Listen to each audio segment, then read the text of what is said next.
Je viens de valider mon certificat B1 à Goethe Institut. J'étudie toute seule, j'apprends toute seule l'allemand depuis chez moi. Cela fait 7 mois exactement que j'ai commencé, parce que j'ai commencé exactement le 1er décembre 2025. Et en mars, j'ai composé pour la première fois, j'ai composé le B1. J'ai validé 3 modules, c'est-à-dire le Sprechen, où j'ai eu 87 points.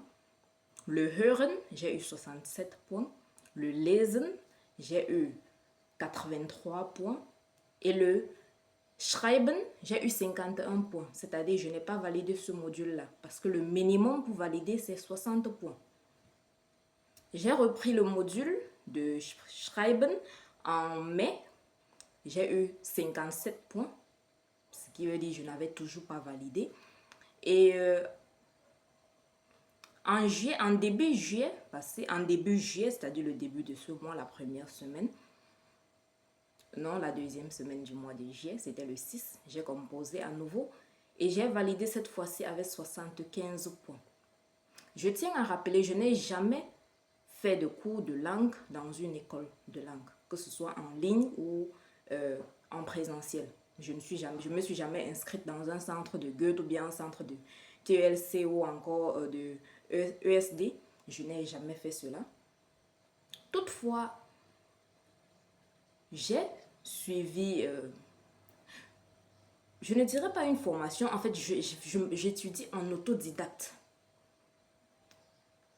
Bonjour, je suis Laetitia et j'apprends l'allemand depuis 7 mois. Voilà, comme je vous l'ai déjà dit. Et je viens de valider mon certificat B1. La plupart des gens me disent toujours ce n'est pas du tout possible d'apprendre l'allemand de façon correcte sans aller dans une école de langue. Je vous comprends. Je vous comprends parce que ce sont des idées reçues. Ce ne sont pas seulement des idées reçues. Oui, vous pouvez aussi vous baser peut-être sur des expériences que vous avez eues, sur comment vous avez vu d'autres personnes le faire et voilà. Et sincèrement, quand j'ai validé mon B1 récemment, parce que j'ai reçu les résultats avant-hier, nous sommes vendredi, aujourd'hui j'ai reçu les résultats mercredi. Et pour moi, mon objectif à la base, quand j'ai commencé à apprendre la langue, c'était surtout de valider mon B1 en maximum 5 mois. Donc, quand cela m'a pris 7 mois pour y arriver, je me disais que j'ai échoué. En fait, pour moi, ce n'était vraiment pas ça. Je me disais non, ça m'a pris plus de temps que ce que j'avais prévu. C'était trop long, donc ça veut dire ça n'a vraiment rien d'impressionnant. C'est pas, ça n'a rien d'impressionnant. Sauf que, je me rends compte en fait que j'ai décidé donc de mettre mes résultats sur un site, sur un réseau social, ce Threads. C'était juste pour partager ma joie avec des gens et tout. J'ai partagé une partie de mon expérience. Et les commentaires, franchement, m'ont mise... non, les commentaires m'ont mis... Je ne sais pas comment on dit ça. Je suis plutôt impressionnée par les commentaires et non par mon travail. Parce que les gens sont impressionnés par le travail que j'ai fait. Les gens se disent, waouh, tu es sûr, tu as fait tout ça en 7 mois sans aller dans une école de langue, sans faire de cours particuliers et tout. Je n'ai pas fait de cours particuliers. Du moins pas dans le sens du thème où on dit on prend des cours de grammaire, on prend non. Je vous explique mon parcours. J'ai commencé à apprendre l'allemand en décembre 2025. Et au début, c'était de la première semaine, je réfléchissais, je ne savais pas exactement comment j'allais m'y prendre, mais je savais que d'ici maximum 5 mois, je devrais pouvoir valider mon B1. Je travaillais, j'étais institutrice à la maternelle, et en plus d'être institutrice, je suis rédactrice web. Donc, je n'avais pas vraiment beaucoup de temps pour moi, mais j'ai décidé que c'est un défi que je dois relever. J'enseignais à la maternelle 8 heures par jour. Et la rédaction web en général, quand j'ai des textes, parfois je dois livrer 5000 mots par jour, parfois 2000 mots, ça dépend de la demande du client. Donc ce n'était pas du tout facile. Si je précise ceci, c'est parce que je vois de nombreuses personnes se dire je n'ai pas assez de temps pour apprendre, je ne peux pas, je travaille toute la journée, je ne pourrai pas, je n'aurai pas le temps. C'est une excuse. Je suis désolée de vous dire ça. Je suis désolée de dire, c'est une excuse. Je ne dis pas que vous n'êtes pas fatigué à la fin de la journée. Je ne dis pas que vous ne rentrez pas étant épuisé. Je dis juste qu'il y a toujours un moyen. Il y a toujours un moyen d'y arriver. Moi, pour y arriver, je me levais à 4 heures du matin. Je devais aller au travail à 7h30. Je me levais à 4 heures du matin pour commencer à étudier. Et au travail, pendant mes petites pauses avec les enfants et tout, quand je les fais parfois se reposer, parfois je leur donne un travail, ils sont en train de faire, moi j'écrivais. J'écrivais en allemand. J'écrivais non pas parce que je maîtrisais déjà la grammaire, l'orthographe, non, juste parce que, oui, déjà c'est vrai, j'aime écrire, mais en même temps, ça permettait de consolider les notions que j'apprenais chaque jour. Je n'ai jamais appris la grammaire de la façon où on les enseigne dans les livres. Moi, ça ne m'intéresse pas. Pour moi, c'est très ennuyeux et je me suis rendu compte aussi que pour la plupart des gens, c'est vraiment ennuyeux.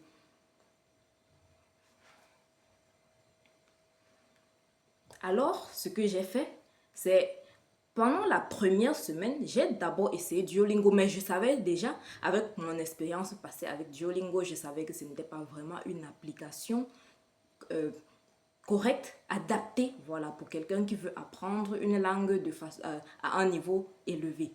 C'est surtout pour faire des petites révisions et tout, mais pas vraiment pour apprendre la langue en elle-même. Donc pendant la première semaine, j'ai utilisé cette application pour un peu développer certaines notions parce que je n'avais vraiment pratiquement aucune base en allemand. Si je dis pratiquement aucune base, c'est parce que il y a 14 ans de cela, quand je faisais la classe de 4e, j'avais fait allemand comme deuxième langue. Donc c'était une matière scolaire comme n'importe quelle autre matière. Je l'ai fait en classe du 4e et en classe de 3e. Mais plus tard, en suivant la série scientifique, ce n'était plus possible de continuer. C'était juste possible pour ceux qui font la série littéraire. Donc j'ai arrêté, ça fait 14 ans aujourd'hui.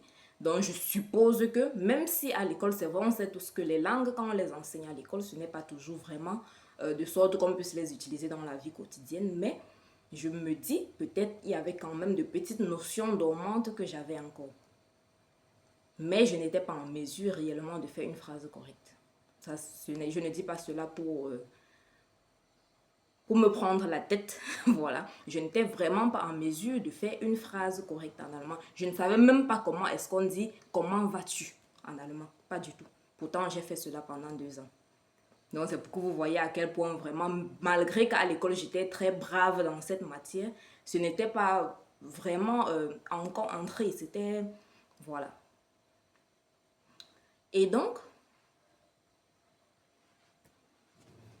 ce que j'ai fait, j'ai découvert une application appelée Deutsche Welle, DW. Plusieurs personnes connaissent cette application, ceux qui apprennent l'allemand particulièrement. C'est une application très très riche. Et je me suis dit pendant un moment, si toutes les langues pouvaient avoir une application comme celle-là, je crois que ce serait vraiment facile d'apprendre plusieurs autres langues.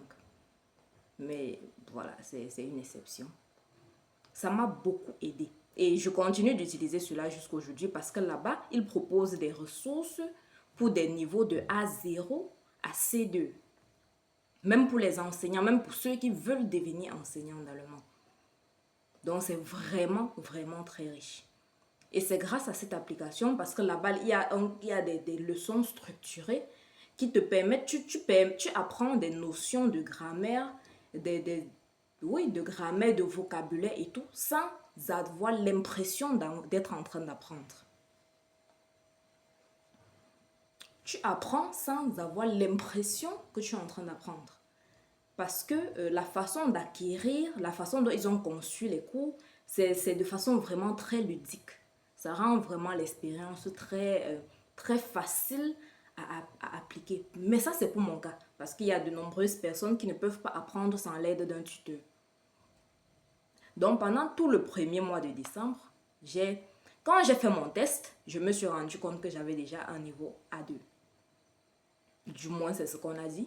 C'est ce que l'application a dit, que je pouvais faire les cours de A2. Mais je me suis dit, puisque réellement, ce n'est que dû à certaines notions isolées que j'ai pu valider cela, il serait mieux que je commence tout de même au niveau A1. Donc, j'ai repris les cours dès le niveau A1 parce que je savais que je n'avais pas les bases en réalité. C'est juste que certaines notions que je capte, je les garde facilement. Ça peut revenir quand on essaye d'étudier et tout. Mais ça ne veut pas dire que tu maîtrises vraiment comment ça fonctionne.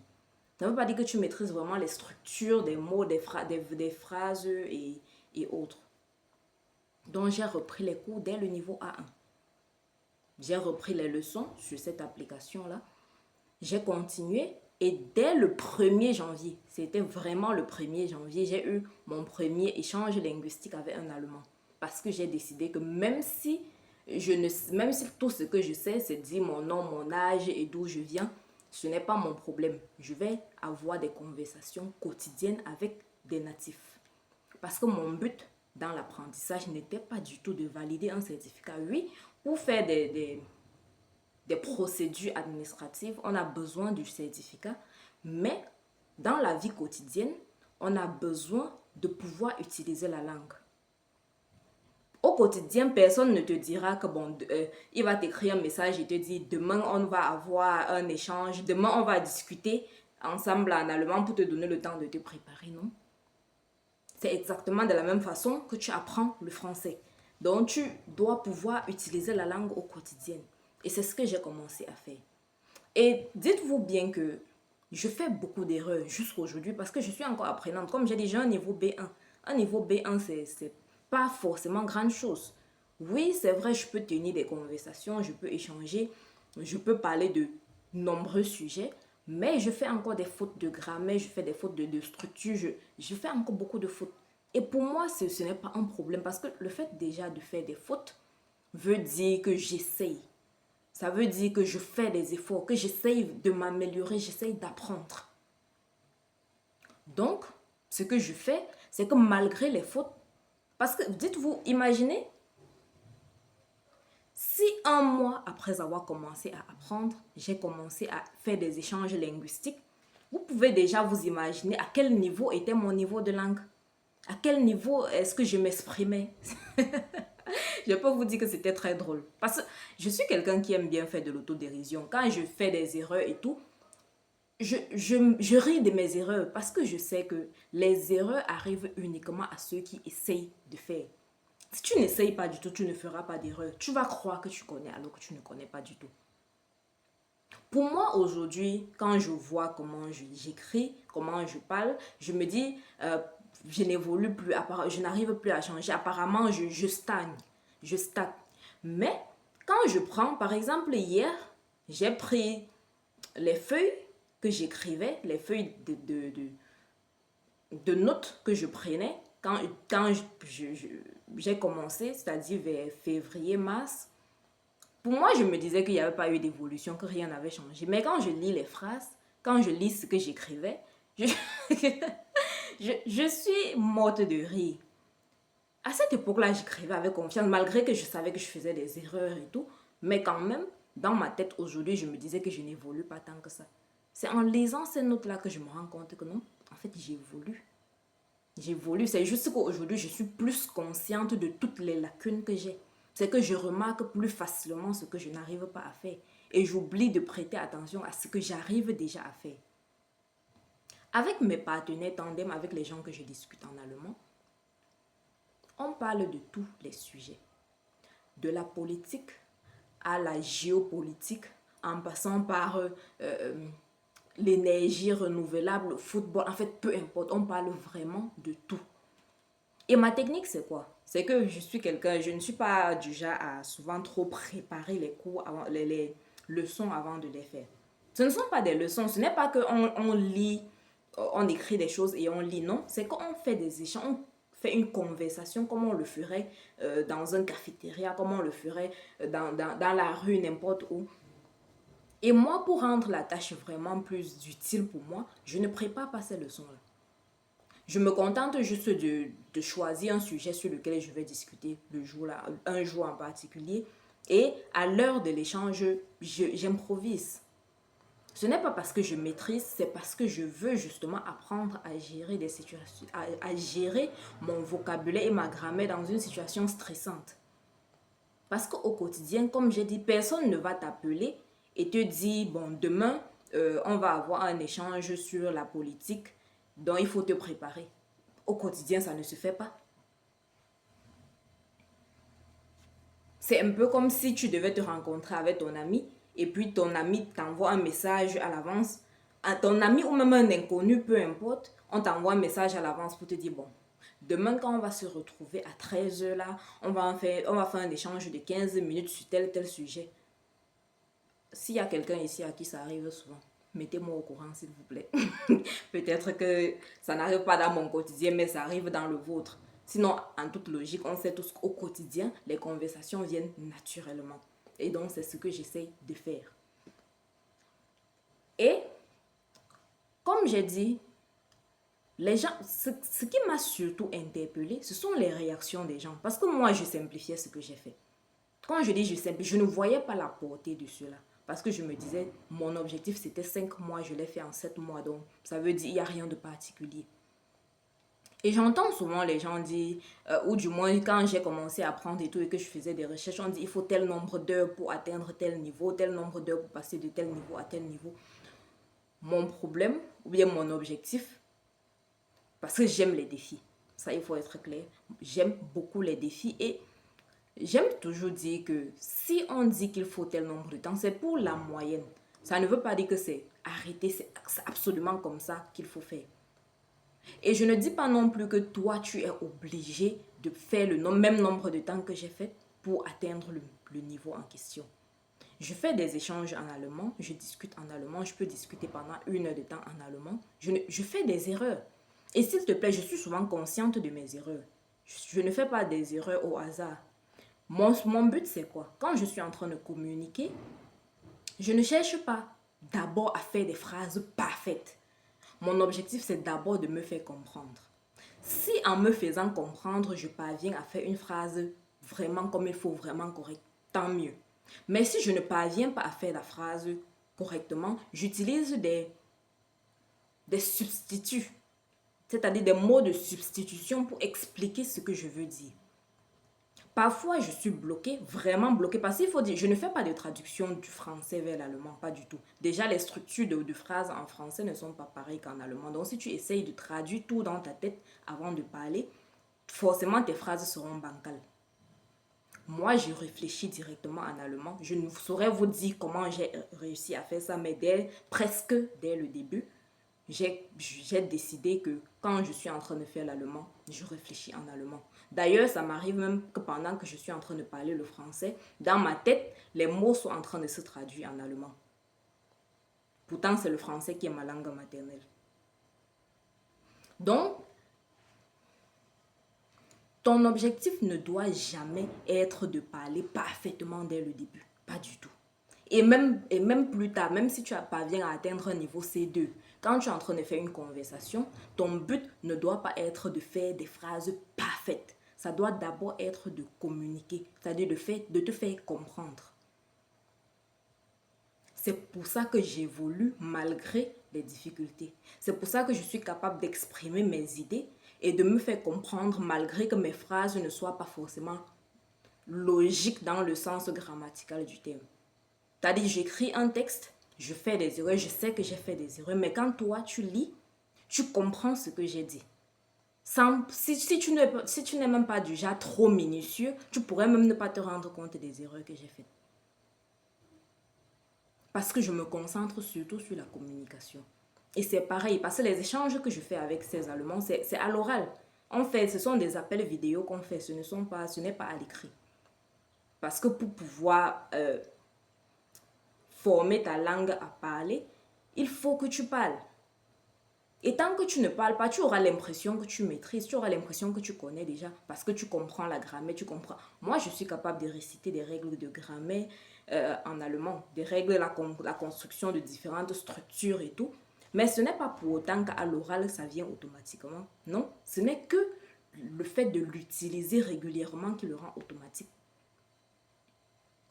De réciter les règles, ça ne va pas vraiment t'aider. Sinon, c'est que nous tous, nous parlerions anglais, d'autres langues et tout, parce qu'on a appris ça à l'école comme ça.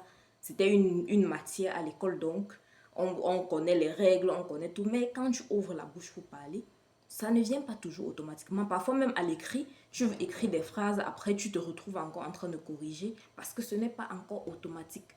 Tant que tu n'utilises pas cela de façon régulière, ça ne va jamais s'automatiser.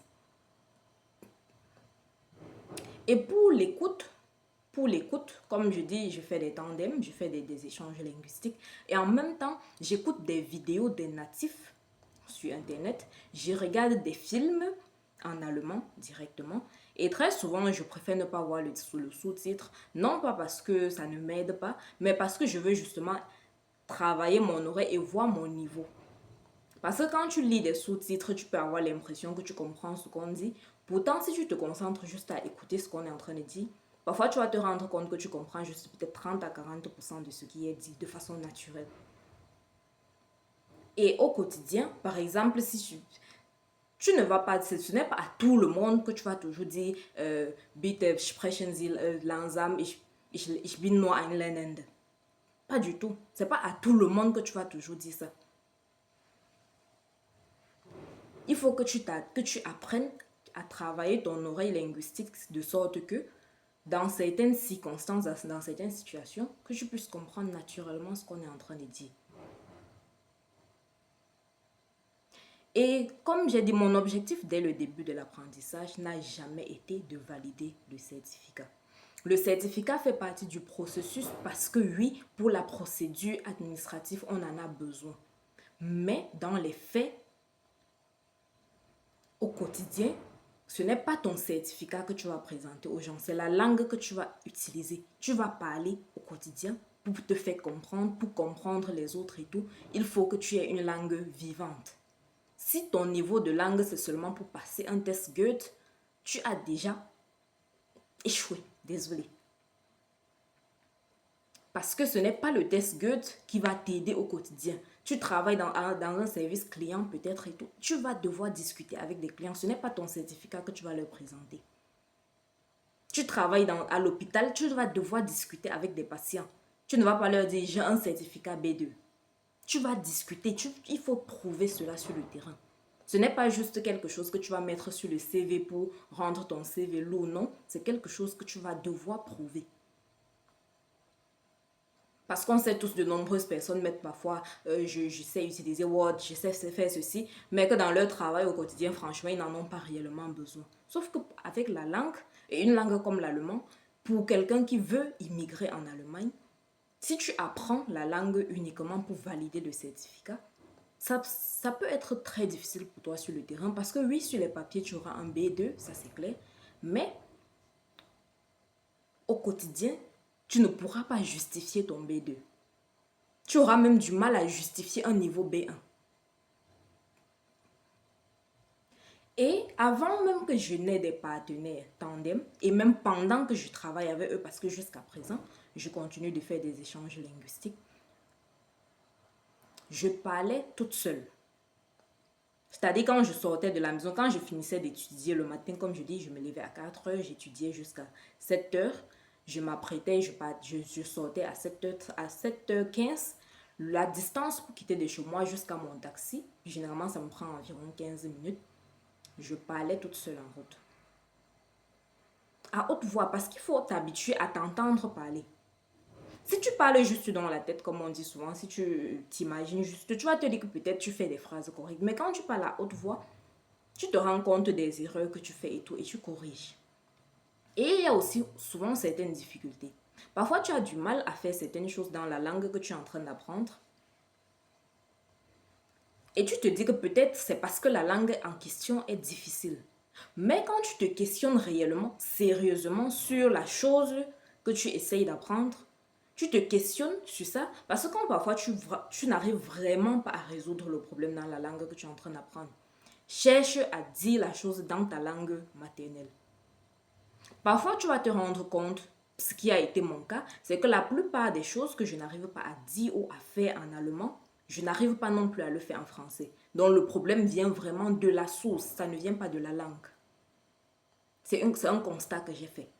Essayez de chercher cela chez vous aussi, peut-être vous allez faire le même constat.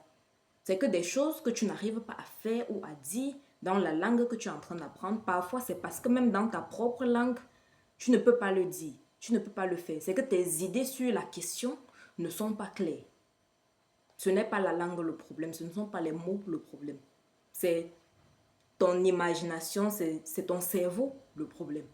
Ça n'a rien à voir avec la langue. C'est un constat que j'ai fait à plusieurs reprises.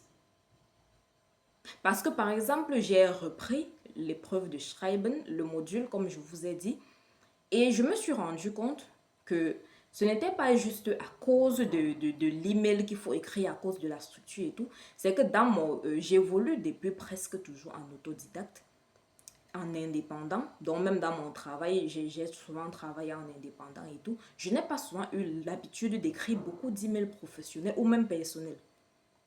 Oui, j'ai un compte Gmail depuis toujours que j'utilise souvent pour me connecter à des sites, à ceci et tout. Mais des échanges par email de façon professionnelle ou même de façon juste amicale, de façon informelle, ce sont des choses que je n'ai pas souvent beaucoup fait. Donc, ce qui fait que même écrire un email en allemand, ce n'est pas automatique. Ce n'était pas forcément automatique. Donc, il a fallu que je travaille la structure, c'est-à-dire je prends des sujets sur lesquels j'écris, je les fais corriger par ChatGPT ou une autre IA et je recopie la correction. Parce que j'écris beaucoup. Ma particularité aussi, c'est que j'écris beaucoup à la main. C'est vrai, je suis rédactrice web, j'utilise le téléphone, l'ordinateur pour rédiger les textes des clients et tout, mais quand j'apprends, quand j'étudie, j'achète un cahier. J'écris avec le stylo dans le cahier. Et d'ailleurs, c'est en expliquant souvent mes expériences et tout que je me suis rendu compte que scientifiquement, c'est prouvé que quand tu écris à la main dans un cahier, ça te permet de retenir plus durablement ce que tu es en train d'apprendre. Pour moi, chez moi, c'est naturel.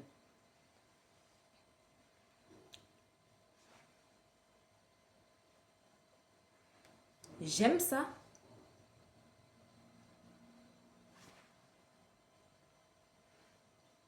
J'aime cela parce que c'est ma façon à moi d'apprendre. C'est comme ça que j'ai toujours appris. Ça m'a beaucoup aidé, ça m'aide encore jusqu'à présent. Et donc, quand on dit oui, scientifiquement aussi, c'est une bonne façon de faire, c'est une bonne chose. Alors, je confirme que voilà, ça m'aide réellement. Donc, apprendre la langue depuis chez soi, ce n'est pas une obligation. Si tu n'as pas la possibilité, parce que pour certaines personnes trouvent souvent les cours de langue très chers. Moi, mais je trouve que les cours de langue, surtout d'allemand, italien, tous ces consorts, c'est souvent très cher dans les centres de langue.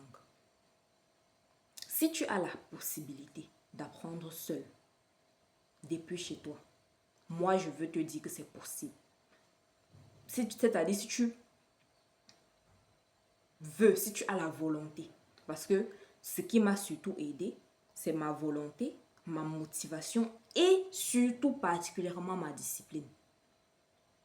Ce n'est pas du tout évident de se lever à 4 heures pour apprendre une langue. Ce n'est pas du tout évident. Parce que si quelqu'un d'entre vous est déjà entré dans une classe de maternelle, vous pouvez avoir une idée à quel point les enfants peuvent être turbulents. Et c'est encore plus difficile quand tu dois les gérer tout seul. Il n'y a pas d'assistant, il n'y a personne. Tu dois les gérer tout seul. Et surtout dans une classe où les enfants sont mélangés, des enfants de 2 ans jusqu'à 6 ans dans la même classe. Je ne vous dis pas à quel point ça peut être parfois contraignant. Mais j'avais un objectif, j'avais un but. Et aujourd'hui, je l'ai atteint. Même si je ne l'ai pas atteint avec le nombre de temps que je m'étais fixé.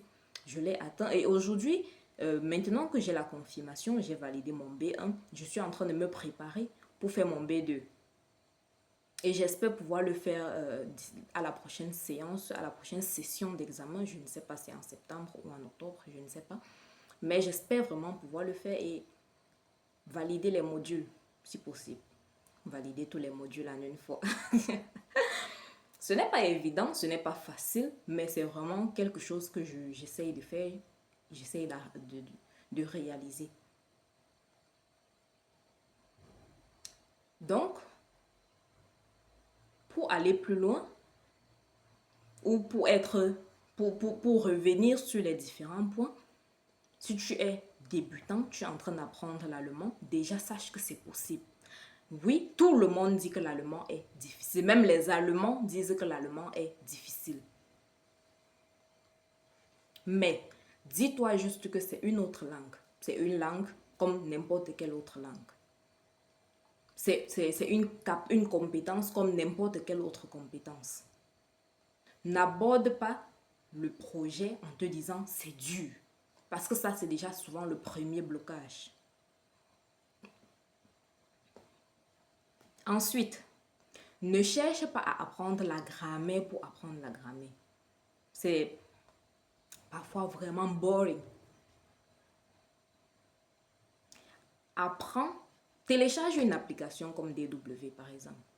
Quand j'en parle, ce n'est pas sponsorisé, c'est une application entièrement gratuite. On ne me paye pas pour parler de cette application-là, c'est parce que ça m'a aidé. Ça m'aide beaucoup. Parce que sur cette application, ils mettent aussi souvent les préparations pour les examens. C'est-à-dire,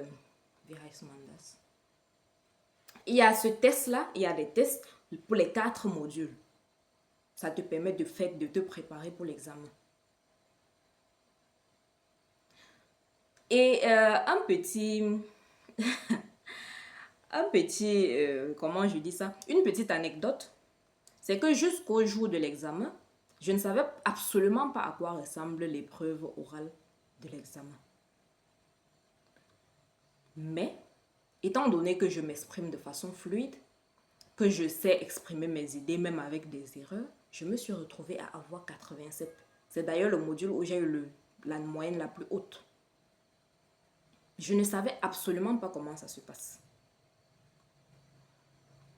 Donc, c'est juste pour que vous compreniez que quand tu apprends la langue pour qu'elle soit vivante, ça va vraiment t'aider dans des situations où il faut que tu improvises.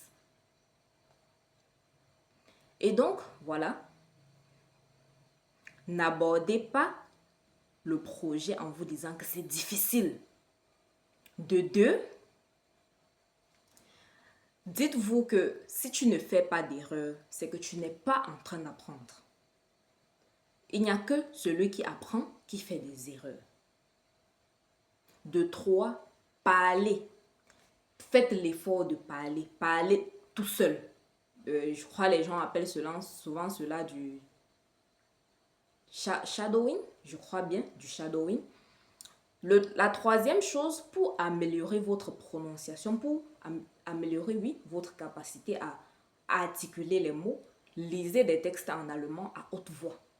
C'est-à-dire des textes, peu importe le sujet, tant que c'est écrit en allemand, lisez cela à haute voix. Écoutez-vous parler. De 3, regardez les films en allemand. Ah, de 5.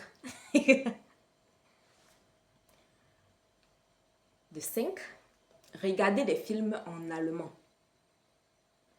Ensuite, habituez-vous à écouter les natifs parler. Il y a des millions de natifs allemands qui font des vidéos sur Internet. Je ne demande pas d'écouter seulement des vidéos qui parlent du Prüfung, c'est-à-dire des examens de langue et tout, non. Des vidéos sur tout et n'importe quoi. Ça vous permet de travailler votre oreille linguistique. Ensuite, si vous avez la possibilité, achetez un cahier. Ce n'est pas pour noter des mots isolés. Chaque mot que vous apprenez, utilisez-la dans une phrase et mieux encore, faites un texte avec. Si vous apprenez un nouveau connecteur comme weil, da, den, obwohl, aber, tout ça, utilisez-le dans un texte. Prenez souvent 3 connecteurs. Vous écrivez un petit texte pour raconter par exemple quelque chose. C'est-à-dire, prenez toujours dans le sens où vous racontez une sorte d'histoire autour de ce nouveau mot ou de cette nouvelle expression que vous avez apprise. Par exemple, si vous venez d'apprendre obwohl ou aber ou außerdem, faites une petite phrase.